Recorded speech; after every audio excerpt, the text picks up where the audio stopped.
I swear this game is becoming nothing but dev notes. Like, jeez, just dev note, dev note, dev note. But this is very special dev note because from what I could see, it's nothing but changes to characters. So let's see who's getting the or the oh god, why did I skill that up?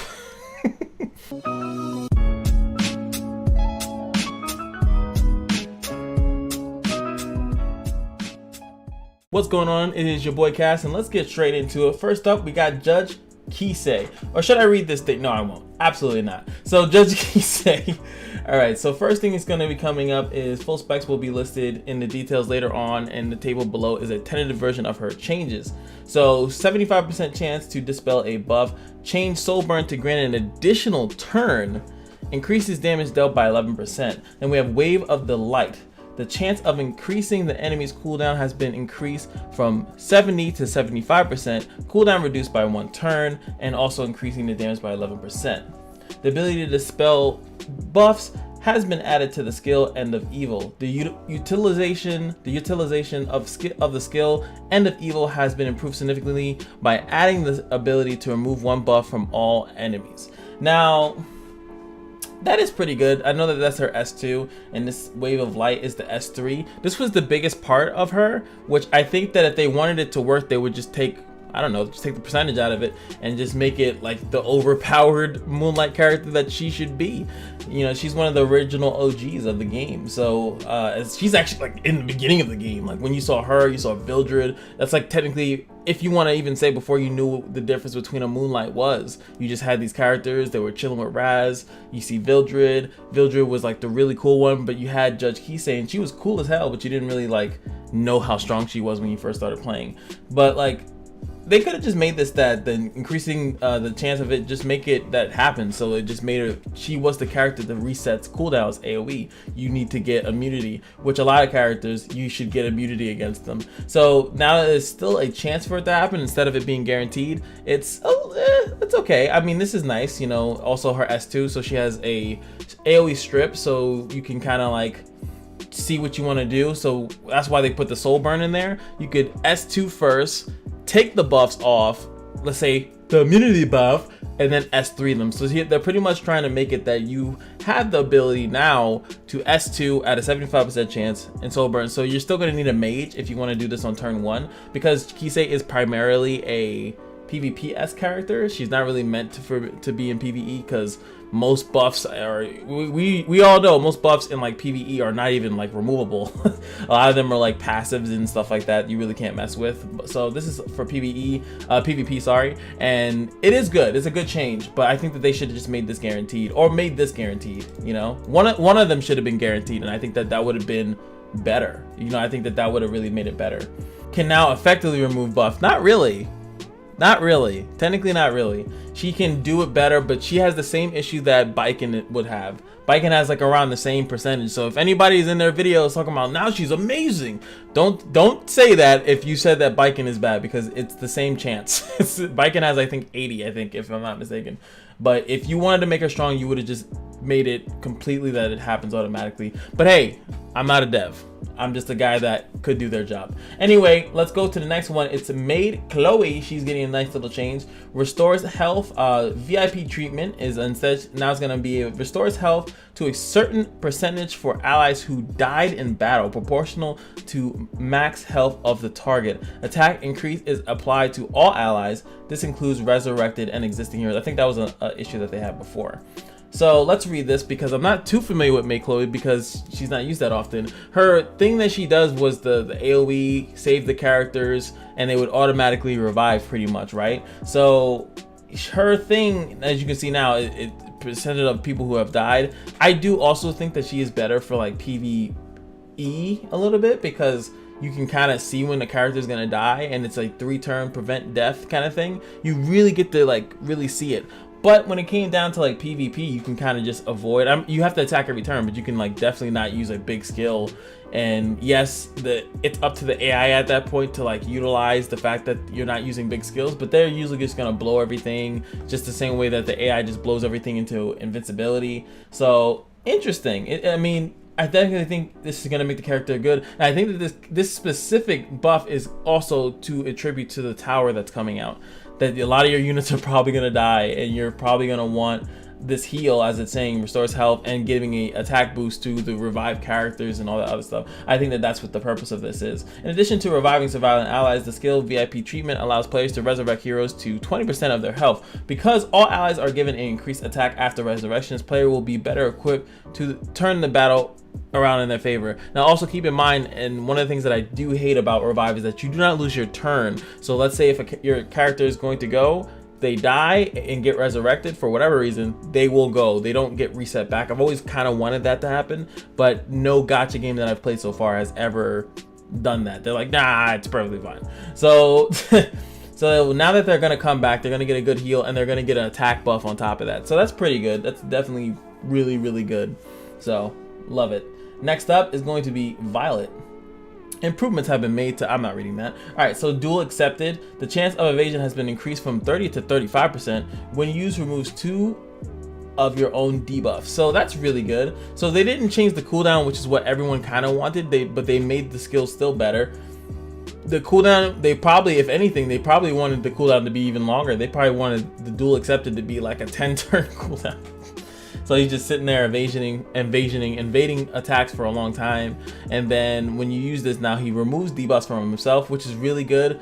And as long as he's not stunned, because I'm thinking about MLR and Mintha, right? If you're thinking PvP, let's say he has the 2 burns, he'll take the 2 burns off, heal himself, and all that good stuff. But like I said, he has to not be stunned. So what is he going to be removing? You know, Dizzy. I guess Dizzy is a pretty good example, right? Because Dizzy, even if she misses, will then take those stuff out. He'll at least be able to then respond if he's slower. If he didn't go, if Dizzy went first, he goes S2s, removes that nasty gunk off of himself, and then, you know, he's in a better position to then maybe nuke, depending on the situation on the field. You know, he can probably just go nuke Dizzy, to be honest. She's usually run very squishy because she has to be fast. So I think overall this is a really good change for him, makes him a little bit better. But I know people were more expecting them to change the cooldown, but I've always said that the cooldown thing is not that bad, because, you know, there's going to be turns where you actually need to attack. You don't want to, like, you're going to use the S3, you're going to be S1ing, and now that it has a little cleanse on top of it, I think that that's a little bit better for them having on a lower cooldown. But you also could not Molagora it to that point, because the heal is not going to be that good. If you don't want the cooldown to be long, then just don't Molagora it. But at least now you still get the good benefits of the cleanse. Next up, Blade Karin. As Blade Karin, health decreases, her attack increases. However, this mechanism leads to some dissatisfaction due to the inherent risk involved in becoming stronger. The whole character's mechanic is people are dissatisfied with it. Like, that's the cool. It's like, there's so many other characters that work like that though, so it's kind of weird. I guess maybe because she's a thief, people had an issue with it, because Crow and Kairon, well, yeah, Kairon works like that. Is Kairon on this list? Because Kairon works like that too. So we improved her by increasing the amount of health she can actively recover, as well as increasing the amount of damage done. Her skill, Blood Art Dragon. So if you guys don't know, Blade Karin was not only my first guide, she is my first ML Nat 4. So it was really cool to see that they are doing something to her. So the sequential cutter is her S1. So now it's going to be double the healing. Great. Excellent. Absolutely. But now also the S3 is just getting a damage boost, and it's going on a lower cooldown. So that's pretty cool, because when you get a kill with the S1, you get 50% combat readiness. So, you know, you're pretty much halfway through the bar, and then she keeps going again. So she's just supposed to be this annoying pest that just can't die, because the lower her health gets, she only gets an attack boost, she gets a speed boost, but most importantly, she also gets a defense boost. So she becomes harder to kill the lower her health is, and then she's doing more damage because her attack's going up, and then she has an AoE nuke. And if you've seen a properly built Blade Karin, not mine, I haven't improved mine in like 18 years, but if you see a properly built one, even at full health, she can chunk the ever-living fuck out of you. So if your health starts going lower, you will not survive her. She will just clean your entire team up, and that's what she was always meant to do. She was meant to be the character that just kind of punished you, and it was like, oh, word? You thought you was gonna hit me with that cleave and that didn't work? Or you MLR minted me and didn't kill me? Or you've been trying to ML ball me and all of a sudden that one turn I didn't get put to sleep, you're dead. So that's kind of what she's for. So making everything they just made everything stronger on her. She heals more, she does more damage, and she can use her S3 more frequently. Yeah. The only thing I did wish that they did, because I know specifically that Karin has 2 specific thresholds, and this is what it was my experimenting, is that she has a threshold that she's at like full health, and then when she loses even a little bit of health, that is another threshold, and that's like up into like maybe 50% or some weird stuff like that. I'm almost 100% certain. I could be wrong, but maybe it was like my speculation and my magical eyes. But if they changed her S3 to the fact that it did damage to herself first, and then the sweat hit went, it actually would change how much damage. That actually might even be like a 20% boost right then and there, just because it puts her in a threshold, or make it that she damages herself and it goes into that threshold, so they didn't even need to do anything, and then she would heal because most people run lifesteal on her anyway, then she would heal a lot of that right back. So just saying. Anyway, and also it's weird. Sorry, I'm a blood paid Karin specialist, I promise. But it's weird that they didn't just improve her S2, because her S2, if they would have made it that she got more attack, defense, and speed, they probably would have helped out the other stuff too. But yeah. All right, next up, Assassin Coli. Assassin Coli's skills contain extremely useful debuffs. Yeah, kinda. I mean, she has a single target silence, right? And then she kills, it stuns, if I'm not mistaken. I have to look back at that skill, right? However, she was not selected often due to the difficulty involved in activating these debuffs. Now, the weird thing about that is all the other characters, like, if you guys were to say, who do you see more, Karin or Coli? You would say Coli, Assassin Coli, if we're talking about like this. So why isn't like that been like, she's not being picked because of this? I think people just don't have this character.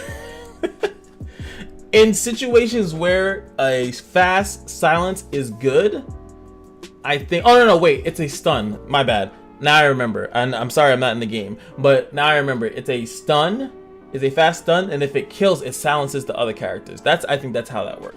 Being used because she can't get a kill. But I will tell you this, when I was looking up the differences of ML Thieves, and I did compare her to Moonlight Rin, and Moonlight Rin does have more attack than she does. Now, Assassin Coli has the speed scaling, and Moonlight Rin does not, but it is funny to see that her attack was relatively low. They could have just actually fixed her base stats to make her more of a nuker, or just change the thing. So now you actually don't even need to build damage on Assassin Coli. You can just run her as a fast debuffer, which will do some damage because she's fast and she has speed scaling. And as long as the stun goes through, she'll just get the silence anyway, which is kind of weird, but yeah. Next up is Corvus. Now Corvus, man. I know Elemis, you know, one of my homies from the longest of times, and he plays this game. He's actually the one, if you guys check out my channel, one of my biggest videos, the 450 donation, that was basically all him. He's a psycho. But outside of that, one thing that this man does is he hates him some Corvus. He hates him some Corvus. So it's just kind of funny that, you know, I actually thought Corvus was good, and he was actually going to be one of my earlier guys that I was going to do. But one undeniably stupid thing about him is that he does not generate fighting spirit only when he gets attacked. That's the only time he generates it, and it was too annoying. It's a level of stupid that you can only really like, you don't really see it until you actually use the character. But now he finally is going to generate fighting spirit when he attacks, when he uses S2. His S2 brings their combat readiness down. And the way I was running my Corvus was with the S1. If you guys don't know, his S1 is not here, but the S1 transfers debuffs. So if you defense broke him, he would just S1 counter, he can counter it and put it right back onto you. It's like, I don't want this shit. So that's why I liked him so much, because a lot of the time back when the game first came out, people were defense breaking a lot, or they were putting you know, attack break on you and things of that nature, or unhealable, and then you'd be like, no, I want to heal, you take that. So that was kind of cool. So he was okay. He definitely wasn't a character that you really needed to build, but he was okay. Now you have the Fury's Advent, which is the thing, once he finally got up to that threshold, he can do that. He healed, I think, half of his HP. Now the cooldown removed. This is insanely important, because that was the issue with him, is that it removed. So now Soulborn Chains increases health recovery after using the skill. So now you can technically just spam the S3 as long as you have enough. Interesting. I don't know. I mean, I haven't seen him. I mean, people are maybe just foddering him. So, but I think that that's at least puts him in contention to see, because it's okay. But again, his S1 only transfers debuffs. He doesn't actually initiate a debuff, and that's probably going to be the weakest thing about him. You want a character that on their turn they're going to put something down and do something. He's relatively slow. I'm assuming he is. I'm not in the game to check that, but if he still gets it when he gets attacked, and then he still gets it when he S1s, putting it on counter, he actually might become like a really overpowered healer to just sit there and sustain and just constantly deal damage and then return debuffs. It really depends on how they do it, to be honest with you. Who knows at the end of the day what they're gonna do. But I think that it's nice, it's cool, but I don't think it's enough to bring him back into the meta. Alright, next up is Khurdoz. Now, if you guys don't know, I remember I did a video. It was a random part of a video. It wasn't even like the main part of the video, but it was just funny part of the video. Is I told you guys that I 6-star Khurdoz, and the only reason why I 6-star Khurdoz is because Ken is my favorite character. I looked in the trust list and he trusts his Khurdoz, so I 6-star Khurdoz. Simple, stupid shit like that. So they improved him, so sweet! So they increased his defense for 2 turns, so he gets a defense buff when he uses the predatory roar.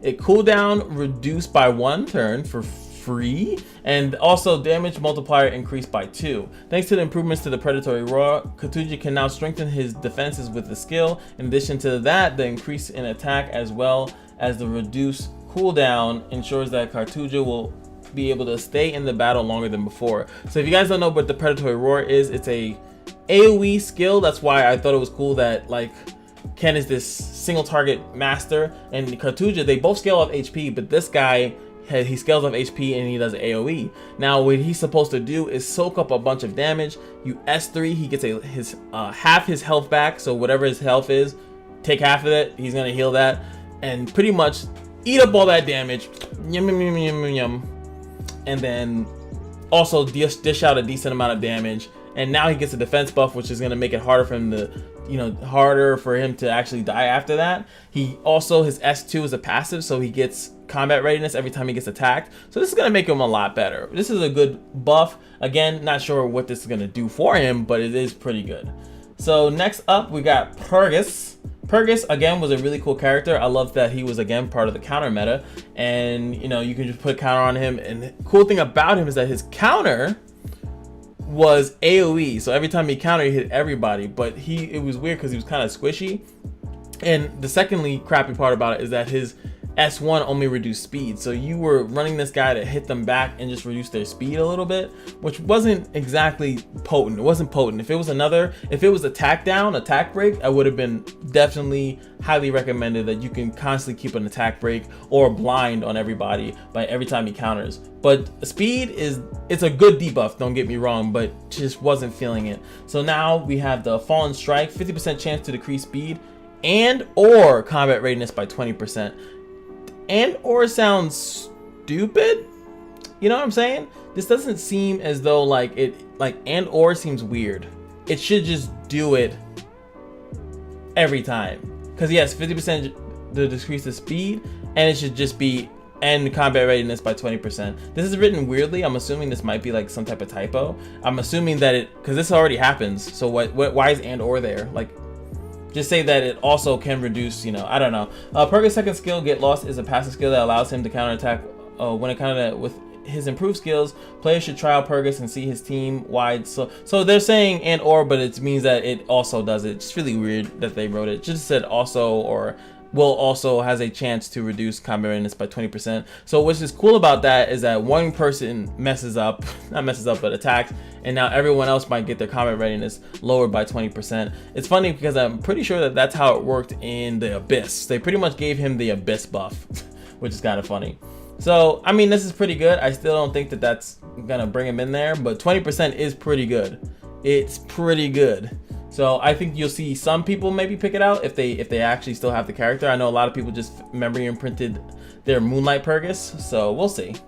Next up is going to be Lortz, And Lots is, I think, a pretty, yeah, it's like he received less attention than other Soul Weavers. He's actually really good, but people just didn't pick him because it was just like, he's okay. So now his S2 regen increases the caster's combat readiness by 30%. So I think that's actually similar to his Moonlight version, if I'm not mistaken. He gives out combat readiness, but now he'll be giving himself some of that love so he can go quicker and provide himself as a support. Now his S3 recovers a set percentage of health of all allies, only up to the max health of the ally. So now this S3 actually did not heal, if I'm not mistaken. It gave you combat readiness push, but it didn't heal you. It just gave you a heal over time. So now his S3 will actually give out a heal, put heal over time, and give you a combat readiness push, making him just dramatically better. But are you gonna put him in your squad? Because I really think that, like, now we got the Monty. She seems really good. He doesn't cleanse. Lots doesn't cleanse, and I think that that's kind of what people need right now. They need cleansers, or they need someone that puts, you know, defensive buffs. They need, you know, barrier and defense buffs more than they just need like a heal buff, you know. So I think that you won't see him too much even with this change, but I feel like people that have this character, like me, I still had faith in him, so I kept him. So, you know, I was like, you know, maybe he'll get good one day. Maybe. So maybe today's that day. All right, so Arbiter Vildred, a lot of people were very, very like critical of this because look how long this is in comparison to everyone else's. This is like a whole college essay. So, okay, so S1 sweep, damage dealt will no longer be affected by health loss. Instead, the base value of the damage dealt will be increased by 30%. So his S1 dealt damage based on the enemy's missing health. So the lower they were, the more damage he would do. Obviously, the problem with that is that he's not good when you first start off. So they're telling us the his damage scaling was crap unless their health was low, so it was too much trickiness to make him a reliable DPS.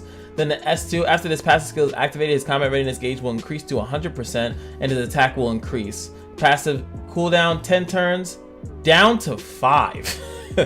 Talk about that Moonlight privilege. Oh my god. So pretty much what that means is that when you kill this guy, he's going to get a turn, he's going to have his attack increase, he's going to have this S3 up, right? And it's going to do good damage because he has an attack buff already.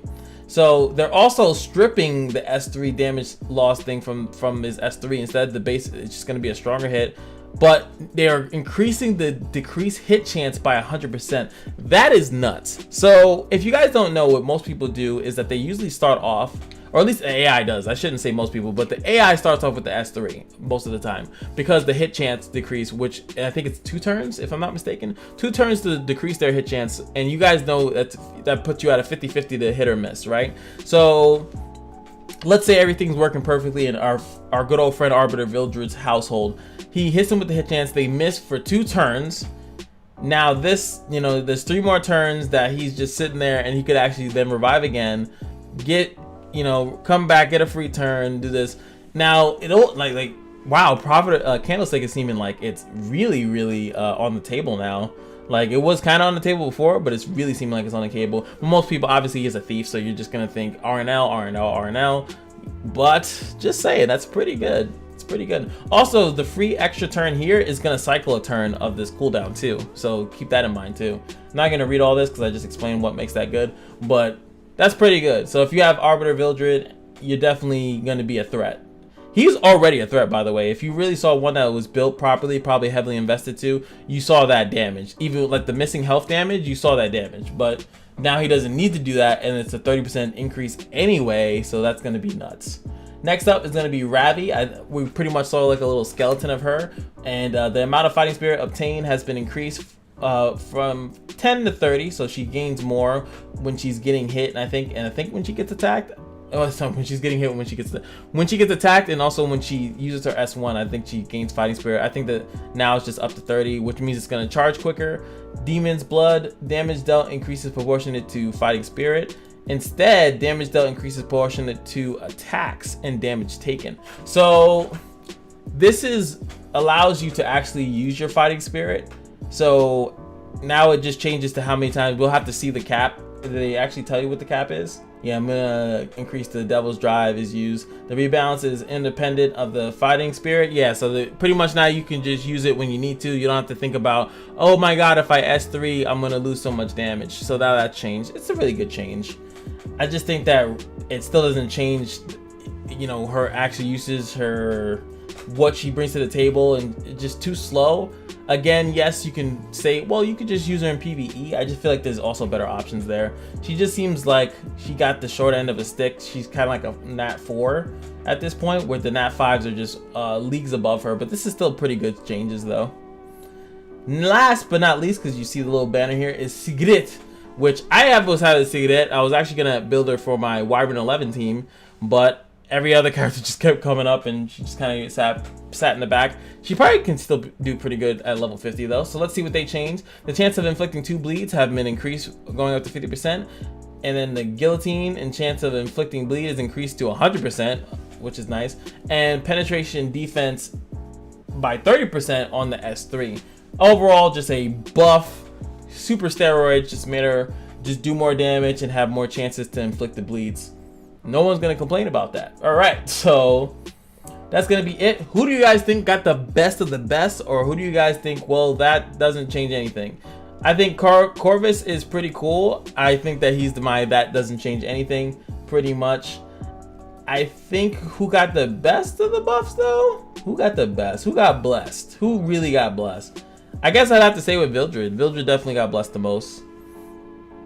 Like, making him have such a low cooldown revive, and since he's a thief, he has options to some pretty good stuff to really utilize everything that he just got is kind of crazy. So he's going to be doing that. I'm going to definitely be testing this out on Cartuja. And yeah, so that's going to be pretty cool. Hope you guys enjoyed the video. I will see you guys in the next one, which is going to be Tywin. I was going to say do Tywin today, but I'll do it later in the day. I wanted to get this out first, and then I'll do my Tywin video. We'll do a guide on him. I mean, if we're still awake, because that boy's story is boring as fuck.